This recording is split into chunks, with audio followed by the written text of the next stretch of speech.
लोकसभा चुनाव अब अपने आखिरी पायदान पर है। 6 चरणों में चुनाव पूरे हो चुके हैं, तो वहीं अब दूसरी तरफ सभी दल 7वें यानी कि अंतिम चरण के लिए पूरी ताकत झोंक रहे हैं। तो वहीं ऐसे में बात करें जब बीजेपी के सहयोग से साल 2002 में मायावती ने अपनी सरकार बनाई थी और वो उत्तर प्रदेश की तीसरी बार मुख्यमंत्री बनी थी।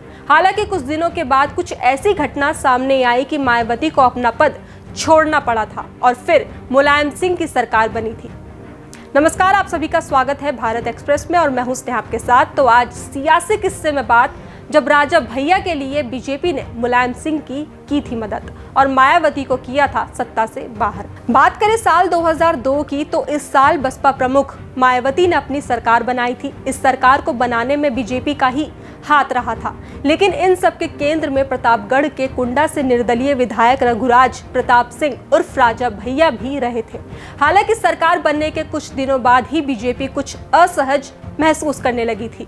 उस समय यूपी बीजेपी अध्यक्ष रहे कलराज मिश्र इस्तीफा देकर मायावती मंत्रिमंडल में कैबिनेट मंत्री बन गए थे और बीजेपी नेता लालजी टंडन, ओम प्रकाश सिंह और हुकुम सिंह को भी कैबिनेट मंत्री बनाया गया था। फिर यूपी में बीजेपी का अध्यक्ष विनय कटियार को बनाया गया था और उन्होंने बसपा को लेकर कहा था, हाथी नहीं गणेश है, ब्रह्मा विष्णु महेश है।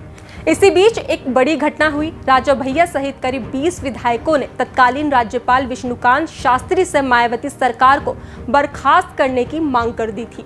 दरअसल उस वक्त यूपी का आधा हिस्सा उत्तराखंड के रूप में अलग राज्य बन चुका था और यहाँ केवल 403 विधानसभा सीटें शेष रह गई थी। 14वीं विधानसभा के लिए जब चुनाव हुआ तो 143 सीटें जीतकर सपा प्रदेश की सबसे बड़े राजनीतिक दल के रूप में उभरी, लेकिन सरकार मायावती की बनी। दरअसल इस चुनाव में त्रिशंकु नतीजे आने के कारण 8 मार्च से 3 मई 2002 तक प्रदेश में राष्ट्रपति शासन लागू रहा। फिर बीजेपी के सहयोग से 3 मई 2002 को तीसरी बार मायावती सीएम बनी। बीजेपी विधायक पूरण सिंह बुंदेला की शिकायत के बाद मायावती के आदेश पर 2 नवंबर 2002 को प्रतापगढ़ जिले के कुंडा से निर्दलीय विधायक रघुराज प्रताप सिंह यानी कि राजा भैया को गिरफ्तार कर लिया गया था।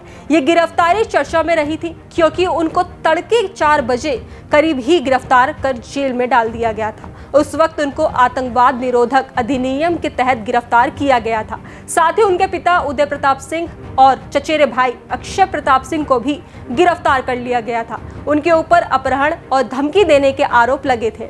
राजनीतिक जानकार कहते हैं कि इसी कार्रवाई के बाद से ही बीजेपी और बसपा के बीच दरार पड़ गई थी। उस समय बीजेपी प्रदेश अध्यक्ष विनय कटियार ने मायावती सरकार से राजा भैया पर से पोटा हटाने की मांग की, तो मायावती ने साफ मना कर दिया था। इस राजनीतिक खींचतान के बीच ताज कॉरिडोर के निर्माण के मामले में यूपी सरकार और केंद्र सरकार के बीच भी अनबन हो गई थी। उस समय केंद्र में अटल बिहारी वाजपेयी जी की सरकार थी और केंद्रीय शहरी विकास मंत्री की जिम्मेदारी जगमोहन संभाल रहे थे।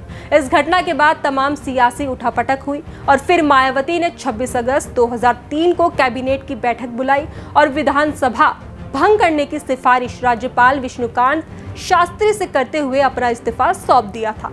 कहते हैं कि मायावती के इस्तीफा सौंपने के पहले एक बड़े घटनाक्रम ने बसपा और बीजेपी में बड़ी दरार पैदा कर दी थी। दरअसल मायावती ने पत्रकार वार्ता कर जगमोहन के इस्तीफे की मांग कर दी थी। इसी वजह से मायावती और बीजेपी के बीच रिश्ते और ज्यादा बिगड़ गए थे। फिर जब मायावती ने देखा कि स्थिति और गड़बड़ हो रही है तो उन्होंने राज्यपाल को अपना इस्तीफा सौंप दिया था। इस पूरे घटनाक्रम के बीच लालजी टंडन राजभवन पहुंचे और बसपा से समर्थन वापसी का पत्र गवर्नर को सौंप दिया था। हालांकि राज्यपाल ने विधानसभा भंग नहीं की। उन्होंने कहा कि मुख्यमंत्री का पत्र मिलने से पहले समर्थन वापसी की चिट्ठी मिल गई थी। इस बीच सपा के मुखिया मुलायम सिंह यादव ने उसी दिन सरकार बनाने का अपना दावा पेश कर दिया था। इसके लिए बीजेपी ने उनकी मदद की और फिर क्या, बसपा के 13 विधायकों ने समर्थन देने की घोषणा की तो मुलायम ने राज्यपाल को अपना दावा सौंप दिया। इसके साथ ही मुलायम ने तिकड़म भिड़ाकर 16 निर्दलीय विधायकों का भी समर्थन प्राप्त कर लिया था। कांग्रेस के 25 विधायकों के अलावा आरएलडी के अजीत सिंह ने भी अपने 14 विधायकों को साथ मुलायम का समर्थन देने का कर दिया था। इस तरह से मुलायम सिंह ने 29 अगस्त 2003 को तीसरी बार यूपी के सीएम की कुर्सी संभाली। लेकिन इससे पहले मायावती ने मुलायम के मुख्यमंत्री बनने की राह में रोड़ा अटकाने के लिए उनके खिलाफ विधानसभा अध्यक्ष के पास गई थी और दल बदल कानून के तहत कार्रवाई की मांग की थी। लेकिन उनका ये दाव काम नहीं आया, क्योंकि बीजेपी से संबंध रखने वाले विधानसभा अध्यक्ष केशरीनाथ त्रिपाठी ने इस पूरे मामले को टाल दिया था। मुख्यमंत्री बनने के आधे घंटे के अंदर ही मुलायम सिंह यादव ने राजा भैया पर लगे पोटा के तहत सभी मुकदमे हटाने का आदेश दे दिया था। यही नहीं, राजा भैया को मुलायम सरकार में खाद्य मंत्री का पद भी दिया गया था। तो आज के सियासी किस्से में बस इतना ही। बाकी देश और दुनिया की तमाम खबरों के लिए देखते रहिए भारत एक्सप्रेस।